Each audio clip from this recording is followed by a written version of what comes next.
Ever thought of hosting your own show? Better yet, a podcast? Anchor is the easiest way to make a podcast. Anchor gives you everything you need in one place for free. You can use it right from your phone, laptop, and computer. Anchor has all the tools you need to record and edit your podcast. They will even help you distribute your podcast, such as Spotify, Apple, Google, and much, much more. You can make easy money. Download the Anchor app or go to anchor.fm to get started. Coming up on the Hard Hittin Wrestling Show, Bayley turning heel on the WWE Universe? Are you serious? We have more details on her and her aggressive behavior. AJ Styles interrupts the contract signing for the Universal title. Will AJ find a way to convince Stone Cold Steve Austin and make it a triple threat match? And we have the ladies of the King of the Ring tournament who will advance to the finals. We have the takeaway and much, much more on the Hard Hittin Wrestling Show. Ladies and gentlemen, boys and girls, prepare your ear holes for the best wrestling podcast in the world. It's time for the Hard Hittin Wrestling Show. Welcome everybody back to the Hard Hittin Wrestling Show. This is your host, Obi Muniz. I'm Jace Garcia. And man, the biggest story this week is turned out to be the WWE SmackDown champion, Bayley. This move led to the #1 social media on Monday night. During the interviews between Charlie Caruso and Sarah Schreiber with Bayley, Bayley avoided the questions asked about Sasha Banks' latest action, to which when she went violent rampage on Natalya and Becky Lynch. All that resulted with Bayley turning heel. Yep. I mean, it's unbelievable. There's this famous quote, right? Action speaks louder than words. You've heard that before, right? Yep. And in such, Bayley conveyed on hitting Becky Lynch with a steel chair following Sasha's interference during the tag team match. So you had Alexa Bliss and Nikki Cross versus the two champions, Becky Lynch and Sasha. Now, there's this build-up that maybe I fell asleep on, but something was telling me after the interview with Charlie about her being overshadowed by Becky Lynch, kind of pulled the trigger for her to be like, you know what? Not so much, because I am important too. And even though she described it in the interview that, you know, the WWE SmackDown champion, the belt, has value, okay, maybe that was a turning point to say, yo, enough is enough. And so Sasha Banks interfered. And even though Becky Lynch pulled the chair away from her, but at the end, that is her best friend. Yeah, you're right about that. I was surprised. I like it a lot. I like Bayley turning heel. Mm-hmm. Her being continuously tied to Sasha Banks. I want them to go their separate ways and do their own thing and not be connected with. They're always going to be connected, but have that be not present there. I want them to do their own thing, get their own success against other people and by themselves. And Bayley has done that with winning the SmackDown Women's Championship. But I just want to see it continue, and I want to see them grow into their own more rather than staying together. Well, Bayley did grow to her own. Yeah. You know, with Sasha being out for a while. And I'm going to make an assumption that the reason why Sasha left is not only to gain more skills in the wrestling ring, to do things different, and which we still haven't seen anything yet. Yeah. That much, but we're probably going to see something, you know, on Clash of Champions. Yeah. But this is best for the women's division. You know, they are best friends. They always kept in contact. They always chatted. You know, they got that Twitter feed going on. They always have each other's back. And when you have everybody else commenting you, oh, you know, Sasha left, you know, all these rumors, and then you look at Bayley. Bayley was stagnant for a while. Even with her versus Charlotte Flair, it wasn't really clicking. You know, it was like, okay, that's them. They're there. She's a champion. And then all of a sudden doing this move, you know, was spectacular. You know what I'm saying? This happened on Raw. This also continued all the way to SmackDown. Okay? One thing I do need to say, though, is if she's going to go heel, get rid of the hugger gimmick, get rid of the flailing tube men. She didn't do that Tuesday. Yeah, she SmackDown. When she did their entrance, she didn't hug anybody. No, but it still says I'm a hugger. She still got this pumped up music. She's still coming to the ring with a smile on. This isn't heel stuff. I want her to go in and have her own version of the man, have her own version of someone who's badass. So what's the difference between that and AJ Lee when she used to come out skippity-doo, smiling, and then all of a sudden she got in the ring, she was a different person? See, that was a craziness element. If they put that into Bayley, yeah, but just coming out saying, having it be all smiley, the wackly. She can still be the way she is, but be sarcastic.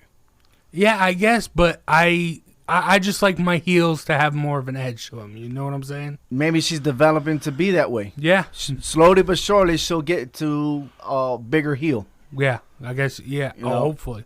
Because this happened all of a sudden. Yeah. However, Bayley continued doing this aggressive action on SmackDown when she retaliated on Charlotte Flair. Now, Charlotte Flair was going to confront Bayley until Sasha Banks showed up. She just stood there, and Charlotte Flair made a move to defend herself by hitting Bayley, just for Bayley to turn around, grab the chair, and surprise her and attacked her with the chair. She then handed it off to Sasha Banks. And I'm like, you know what? That was a signature mark for everybody to know that no matter where you are at Raw or SmackDown, you're going to have Sasha Banks and Bayley together. So that leads me to my next question is, Becky Lynch is the Raw Women's Champion, and Bayley is a SmackDown Women's Champion. Being that they're going back and forth, being that it's limited to, we haven't seen a lot of females getting into the picture to get their foot in the door to chase the championship. Do you think it's wise to have both brand champions, or should we have one WWE champion and then convert one of the belts to become an intercontinental champion? I don't know if an intercontinental champion is a good idea.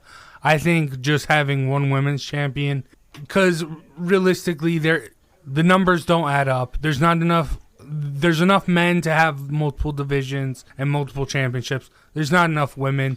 Well, there is enough women. It's just the fact that they're not in the picture. Yeah, but if you're going to have a focus with all these men and then have the women as well, you're going to end up having like a 5-hour long show. So if you are going to focus on have these 4 main women, the 4 horsewomen of the WWE in Becky, Charlotte, Bayley, and Sasha, I think them fighting over one championship is enough, and then having the Alexa Blisses, the Ember Moons, the Nikki Crosses sprinkled in here and there until you can build up a brand enough to maybe have just a women's only show. But I think right now just one belt should be enough, because right now it's looking like we're going to have Bayley versus Charlotte for the whole year, and then Sasha and Becky for the whole year. Like last year, we had Becky versus Charlotte for the whole year as the main rivalry in the women's division. So I think one belt is enough. Well, hopefully there'll be some more opportunity. We still have the women's evolution that's coming at the end of the year, supposedly. Hopefully that'll be a breakout for more women to become superstars and step up to the plate versus these women. Yeah. But how do you think will play out at the end?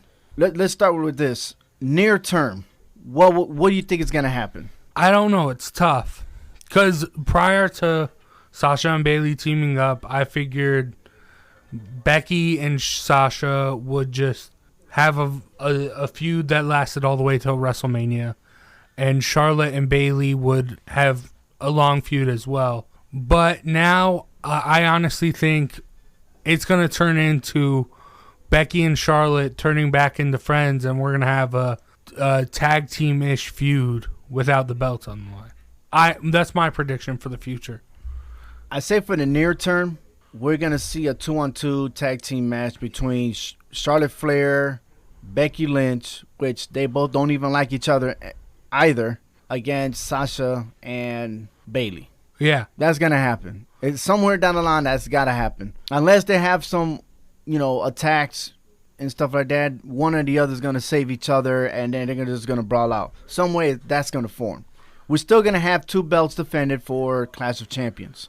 I have a feeling that in the long term, these 4 females will have to get back together and form the new version of the 4 Horsemen.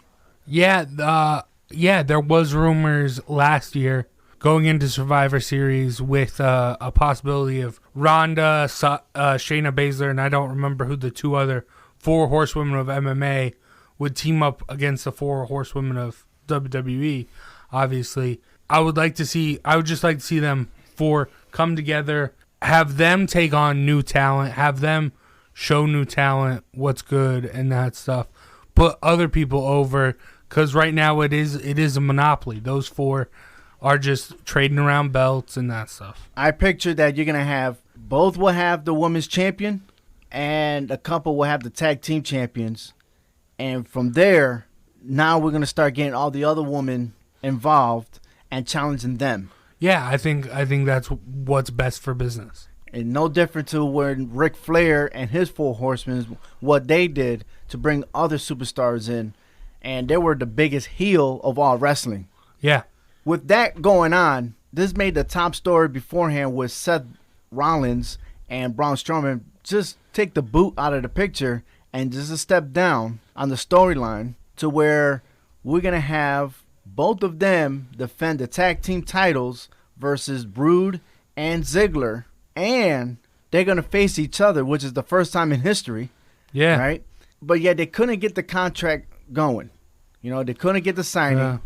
This is going to go to Madison Square Garden on Monday for Monday Night Raw with Stone Cold Steve Austin being the facilitator. Okay? And the fact that you still have AJ Styles without an opponent. Now, I told you last week, this is not going to end. Somehow, some way, there's got to be a triple threat match and putting both titles on the line. If there's a triple threat match, I don't know if both titles will be on the line. They definitely do need to get something going with AJ Styles if they are going to do anything with it. There has been glimpses of a triple threat match from what we saw, especially last week. So I don't know, but they definitely need to get the ball rolling with something. If it is Clash Champions, every championship needs to be defended. You're right. And that's why I was telling you that the winner is going to be 2-belt someone. Yeah. There's rumors speculating that for WrestleMania, we're going to have AJ Styles versus Seth Rollins. Who's going to be the champion? Who knows? But if it was up to me, why not AJ Styles? That's the whole purpose why he went to Raw. He was the WWE champion in SmackDown. Now you have him going to Raw. There's a matter of time that he has to be the WWE Universal champion. There has to be. Yeah. He's that caliber type of guy. He is the best at being a babyface and being a heel. Yeah. I just don't like his supporting cast. Luke Gallows and Carl Anderson, I don't see them as like the revival.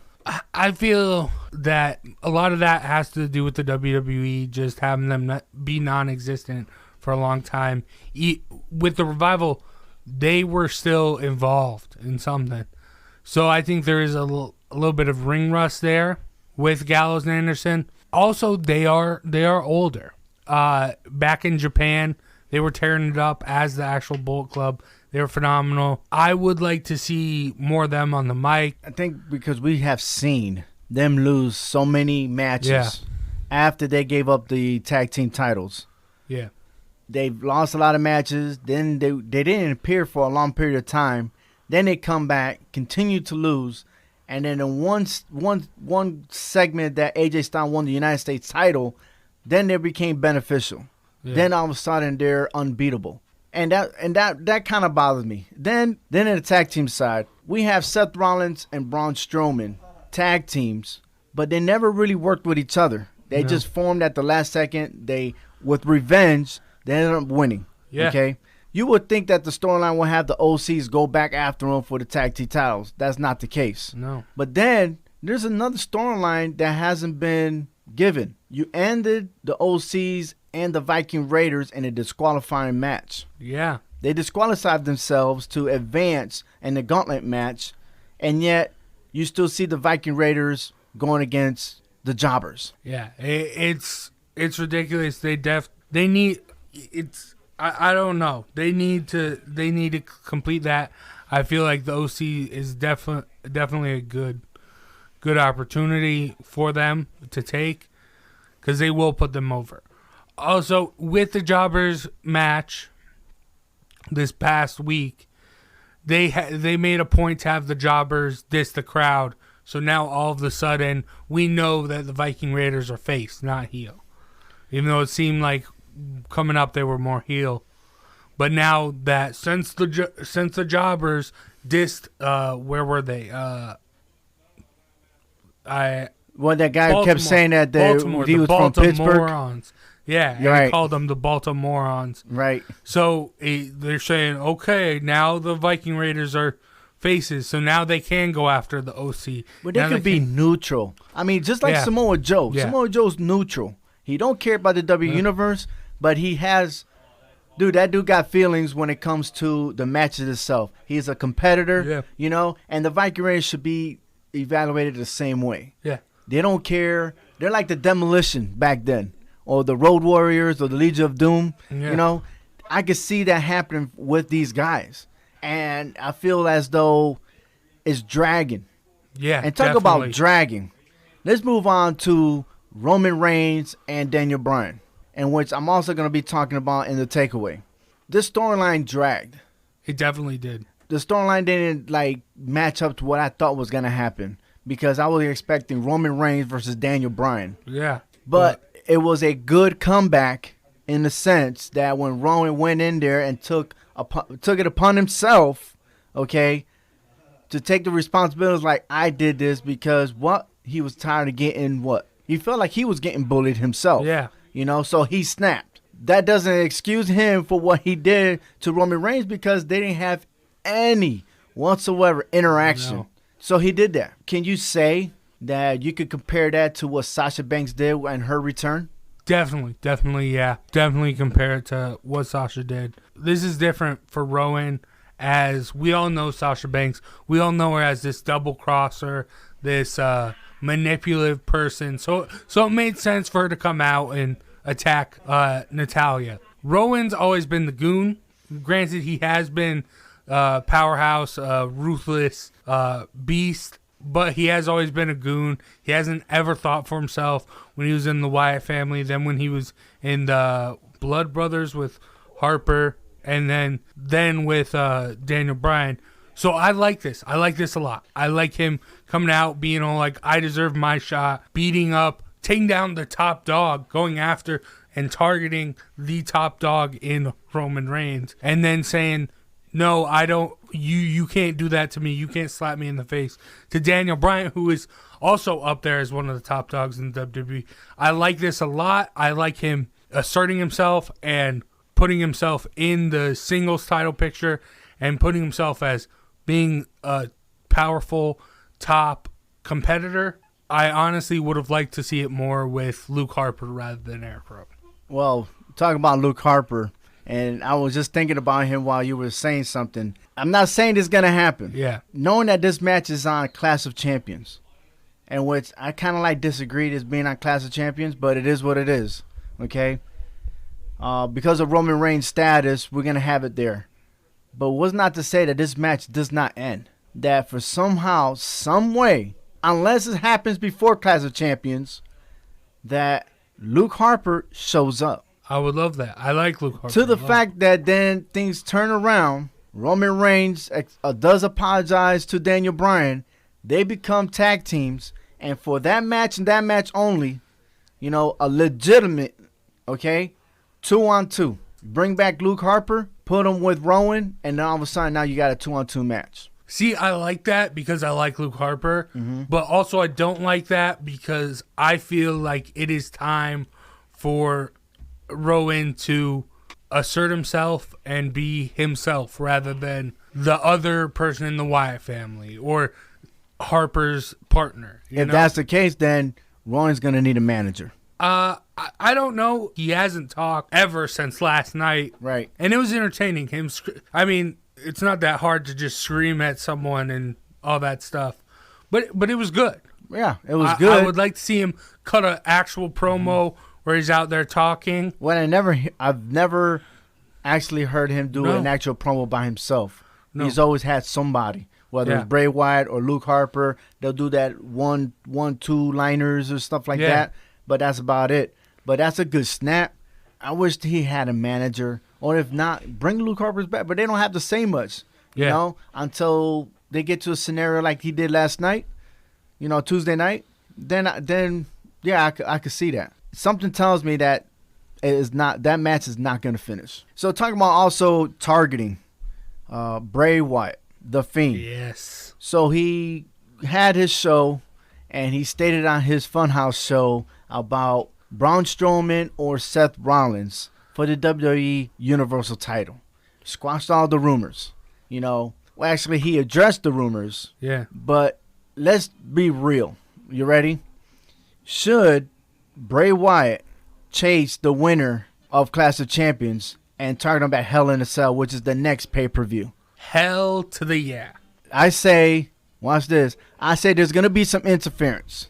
And I'm going to say it this way. Oh, for sure. Because next week, The Undertaker is coming. The Fiend has a habit of targeting legends. Yeah. Was not to say that instead of having that match, we will have The Fiend versus The Undertaker for Hell in a Cell, which was a rematch from the old Bray Wyatt. Yeah, okay. First off, The Undertaker's way too old to be in Hell in a Cell. Can we agree on that? He's way too old to be in a Hell in a Cell match. He can be in a normal match, but Hell in a Cell, no way. People want to see craziness when it comes to Hell in a Cell. And okay, Undertaker is still crazy. Don't get me wrong. But he might be a little slow. He might, you know, I mean, he did botch the Super Showdown, but he made it up when he tag teamed with Roman Reigns. Yeah. But also, you're saying how Bray Wyatt likes to go after superstars. No, he goes after legends. Legends, that's what I meant. Mm-hmm. Look who's mediating the Universal title match between his potential opponent in Stone Cold Steve Austin. Yeah, that's a good one. There. But I'm like, it just makes sense if he just finish it off with The Undertaker, unless he does go after Stone Cold. And somebody didn't mention it on Twitter, and I forgot his name. I have to look it up. If he wants to interfere, you know, Stone Cold Steve Austin's not going to let that slide. He'll do one more match. Now, I don't think I've ever heard of him wanting to return. No. You know, I've heard of Edge wanting to return. Yeah. But Stone Cold Steve Austin, I don't know. You know, he has a show and everything else, and he's always been the popular one anyway. You know, so for him to return, he's going to get the crowd going crazy. Do you really actually think that he will do something to Stone Cold? Yeah, if you go back and look, obviously Stone Cold's known for just coming out, giving you the bird, and giving you a stunner. But he knows the business, and I feel like he would definitely put someone like Bray Wyatt over. With him coming in, doing the mandible claw, doing or the sister Abigail, and getting him out of there. So you're saying right now he'll do Stone Cold Steve Austin? Yeah. If I had to put money on either of them, the Undertaker's not out of the equation. I think that definitely is a match that's lurking, and it's going to be around. But what's the purpose of the Undertaker coming out in the first place? He's going to come on in SmackDown. Madison Square Garden. Right. So he's not going to just show up and be like, hey, I'm here. There's got to be a reason. Unless the Undertaker's going to target someone, but if he was to show up with no agenda, then you got to assume that Bray Wyatt is going to come after him. But look at the last time Undertaker was in the ring. He was going after Shane McMahon because of the power Shane McMahon has. Right. Look what Shane McMahon did last time he was on TV. He cost Kevin Owens a match. So I think he's coming there. He's going to call out Shane McMahon, talk about his wrongdoings of what he did to Kevin Owens in the King of the Ring, and Bray Wyatt will... It's kind of hard to assume that he's going to go after Shane McMahon because we haven't seen Shane McMahon. You're right, but there still needs to be... Also, I just realized we didn't see Kevin Owens last night. But there needs to be repercussions and consequences to what Shane McMahon did to Kevin Owens. I think the storyline should end. I think that's that not should an be a end close to a story. What? Well, we move on. Look, watch this, and then we'll move on to another subject. We understand, okay, that Shane McMahon did wrong to Kevin Owens. Yeah. You know, but if you look at a leadership perspective, a leader with an ego, you know, he lost the match to Kevin Owens. Yet he understood what Kevin Owens done, because not only that, he has to put his foot down. You don't put your hands on a referee, even though we understand why he did it. You know what I mean? But then I'm like, okay, you want a truce? You want to do this and that? But I'm going to have the last word. And that's basically what Shane McMahon did. He had the last word. That's all. But I don't think it's going to be over. Okay. Not only that, but now it's leading to Kevin Owens. Could Kevin Owens cause Elias now in the semifinals? Yes, there's definitely. I think there's for sure unanswered questions, and that is one. There's got to be a storyline for Elias, because Elias is that good. Yeah. For him not to be around. You know what I mean? Yeah, ever since Elias got called up from NXT, everyone, you hear all the greats say it. You hear John Cena say it. This guy's the next big thing.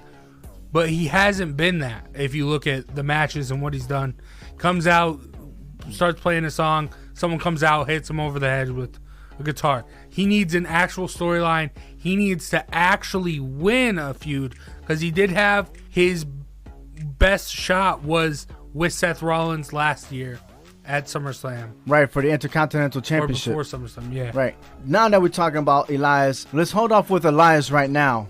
Okay. We'll be right back, as we're going to continue on not only with him, but now the King of the Ring tournament. And we'll give you the updates and our predictions that's coming up for this next coming week. We'll be right back.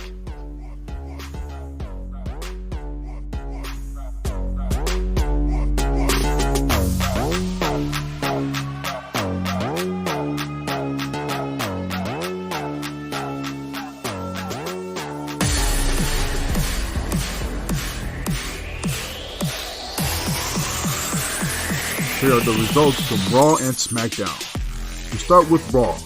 The OC ruined the contract signing of Seth Rollins and Braun Strowman. The contract signing is now pushed to next Monday night on Raw, facilitated by Stone Cold Steve Austin.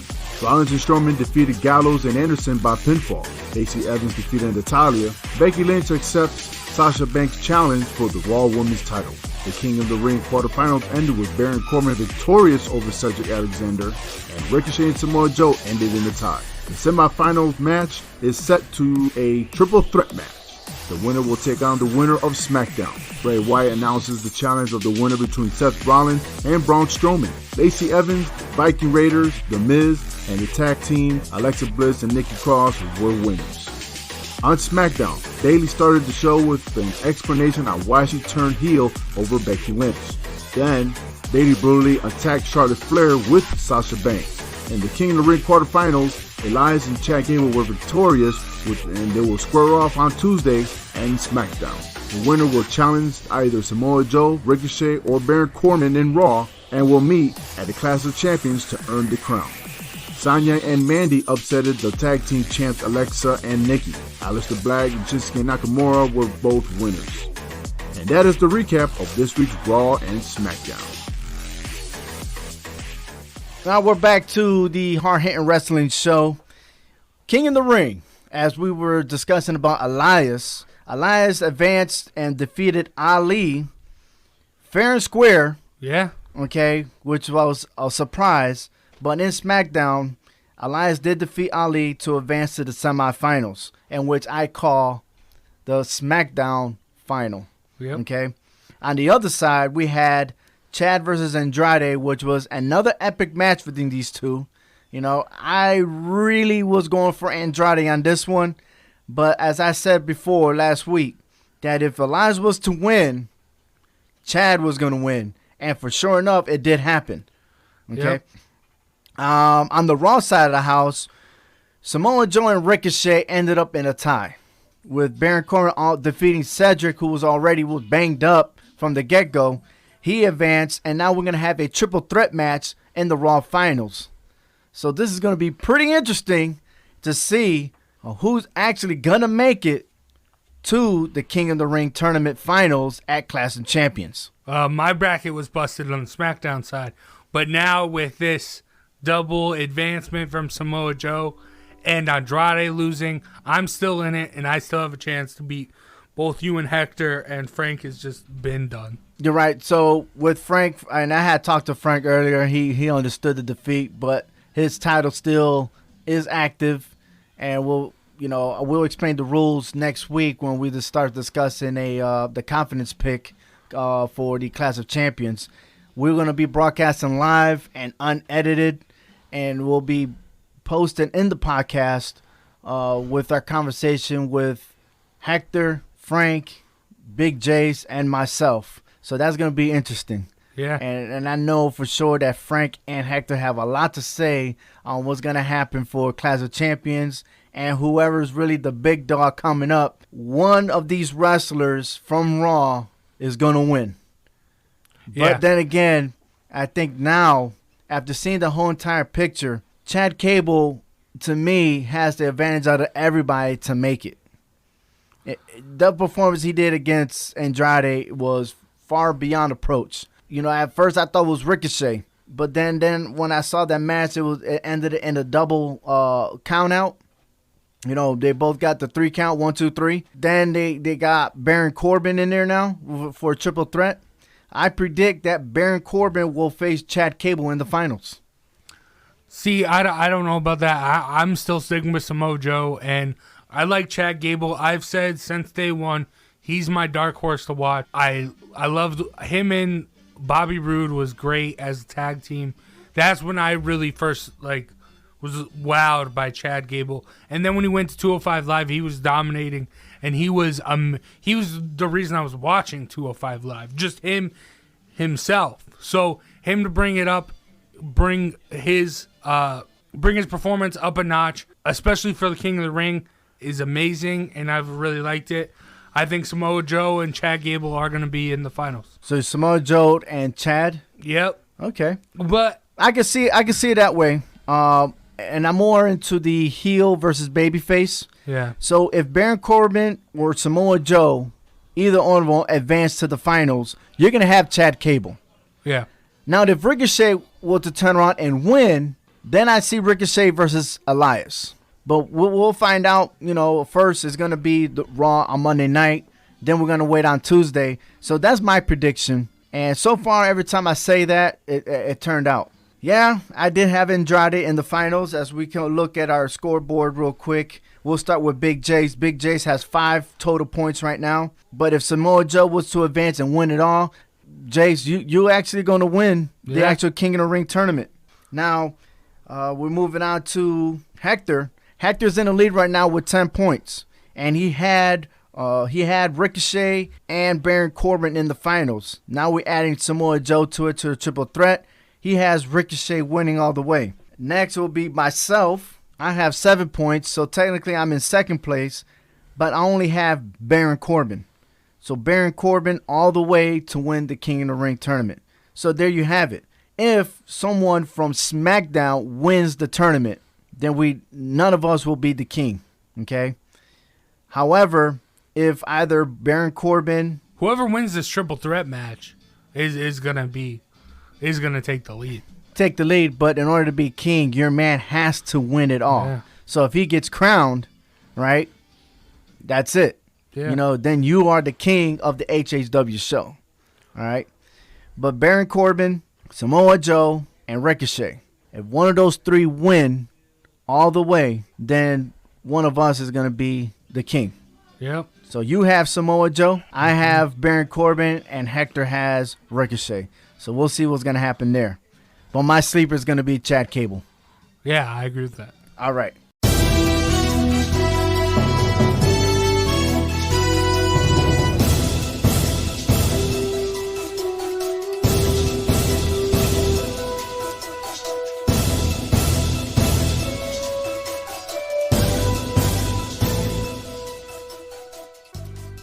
Daniel Bryan found himself in a guilt by association act. Rowan lied to Daniel Bryan of his action that would have injured Roman Reigns. Once the truth came out, Daniel Bryan tried to reason with Roman Reigns. Still, Roman Reigns speared Daniel Bryan in the middle of the ring. This leads us to the takeaway. Guilt refers to a feeling of something you had done badly or a perception that you did something wrong. For example, you walk out of a store and accidentally took an item without paying. Deep inside you felt it was wrong, and by correcting yourself, you go back to the store and pay for it. Guilt by association is defined as you personally didn't really do something wrong, but people believe you are because you are connected with the person that usually or always do wrong. For example, you and your friend are driving to a location and you get pulled over. Your friend has drugs on him. It is assumed that you either do have drugs or you have some type of involvement with drugs. However, you are innocent and unaware of your friend's action.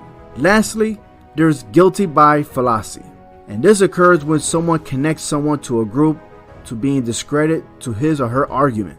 For example, a person running for office blames his opponent guilty because he or she is in a bad group, therefore the people should not listen to him or her. Daniel Bryan found himself in a terrible situation with Roman Reigns when he is trying to get an apology for Roman Reigns' false accusations. However, after further review of Roman's findings, everyone can view Rowan guilty of doing harm to Roman. Since Daniel Bryan is a tag team partner, Roman Reigns and the WWE Universe judge Daniel and view him as a guilty party because he is associated with the wrongdoer, Rowan. Situations like this can happen to anyone. It is important to know your partner, your teammate, your significant other. How can a person avoid being a guilt by association in this type of situation? So 1. Stay away from troublemakers. If you know that the people you hang out with and do not have a purpose or direction in life and always seek trouble for a hobby, maybe that's not the right people to hang out with. Stay away from rudeness. People that speak out against unpopular political ideas or being non-considerate or do things out of the ordinary, you should not be part of that group. Just think about it and just stay away. You don't want to be involved in gangs, terrorists, or groups that want to do harm to others. Being connected with them is not a good idea. The bottom line is, in the case of Daniel Bryan, make sure you know your partner. Ask questions to get to know more about your partner. The more you ask, the better you'll get to know him. Trust your instincts. And if you are not sure or have doubts about someone, more than likely, that's probably not the person you want to hang out with. This concludes our show. Thank you for hearing us on the Hard Hittin Wrestling Show. And check out our blogs on every social media app with the Hard Hittin Wrestling Show with Jace Garcia and myself. Thank you. Take care.